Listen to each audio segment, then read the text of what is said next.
our mail and our telephone phone conversations without proper search warrants. We now have secret courts. We have military commissions that literally now, it's been established, a precedent has been established with the Padilla case, that we as American citizens can be hauled off into a secret prison, denied legal counsel, and denied the right of habeas corpus. These are very serious.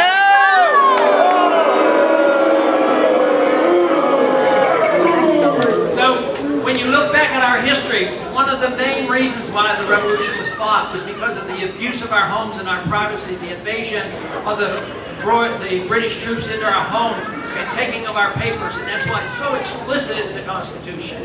So for us to drift away is very, very dangerous. Probably the most important thing is the protection of liberty. That is what we need to do. That is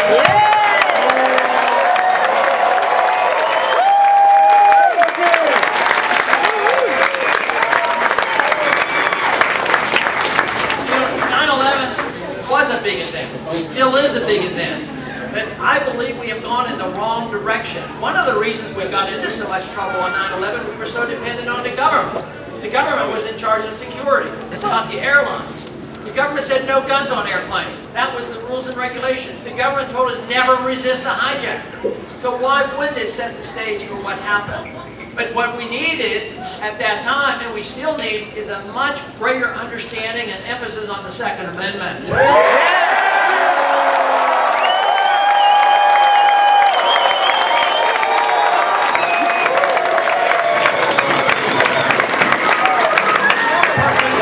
protection of our private property in this country is not because we have a policeman guarding us. There aren't enough policemen. It doesn't happen that way.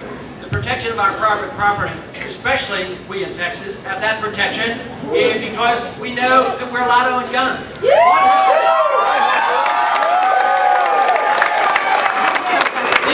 Think of where the most dangerous city is. It's where they have the most gun laws, Washington, D.C.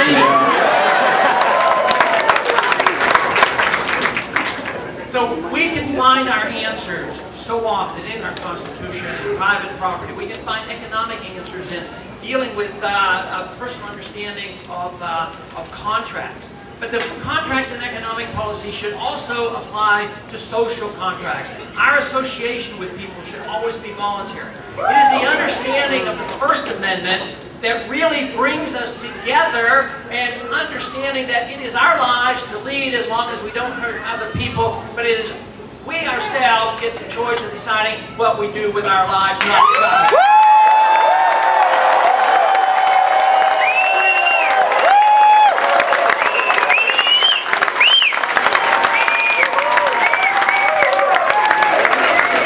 This of course is the same principle in economic policy.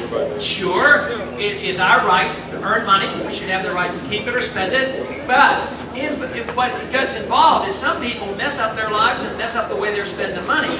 But the whole idea that has come about is when a person messes up, it is the responsibility of their neighbor to come and take care of them through some government program. That's where the problem is. So when we have freedom, we have to assume responsibility. And when we don't assume responsibility, freedom does not thrive. And that is why our problem is a challenge to us as individuals and as a community and our moral values. So government does reflect our moral values, and that is the real challenge. To change the nature and understanding about what freedom is all about and our personal responsibility, then our government will do better. But it is a major task. It is not easy. The way I see it is we're going to meet a major crisis. It's going to be a financial crisis. And it could be a real mess, but it doesn't have to be. It can be resolved rather easily if we do the right things. And if we do the right things, it means that there will be some paying back. It'd be like if an individual is overspent and got way ahead and they had to quit spending, work harder, and pay off their debt. Countries have to do that too. But if we allow the market to work and allow productivity to come back and get these jobs back, we can pay these debts off a lot faster than the way we're doing it today.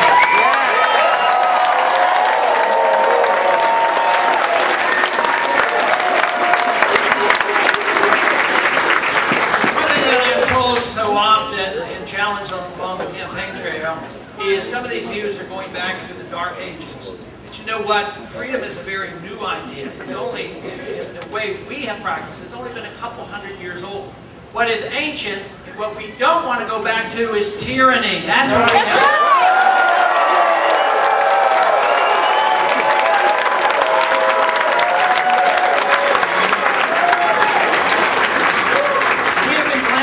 Freest and the most prosperous of all hidden generations, all societies and all countries.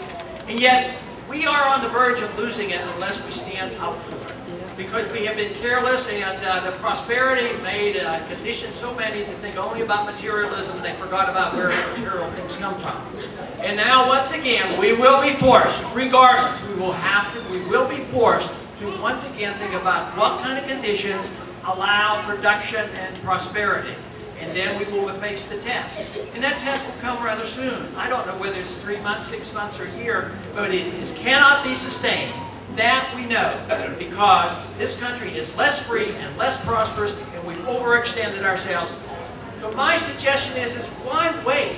Why wait for a problem? Can we work our way out of it with common sense? And I would say yes, we can. We can work our way out by just picking priorities. And that is the reason I picked the overseas spending. Why spend all this money overseas? Just think of the economic benefits if our troops were here on our soil, spending all their paychecks here at home.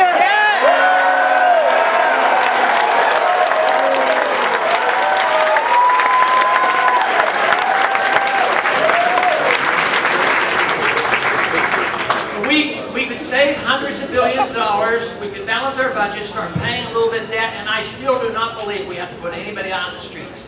There are a lot of programs where individuals have become dependent on from the government, and I don't think we have to attack them.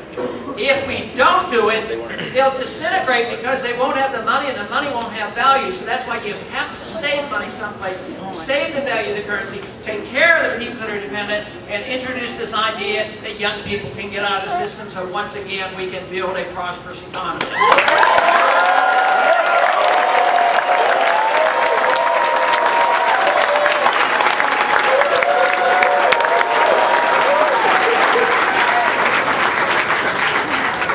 It is indeed, we have a choice, and the optimism that I sense is outside of Washington. But even Washington, as slow as they are to learn, once the message is out, and once they know what we want and need and have to do, they will respond, because most of them are there without deep convictions, believe it or not.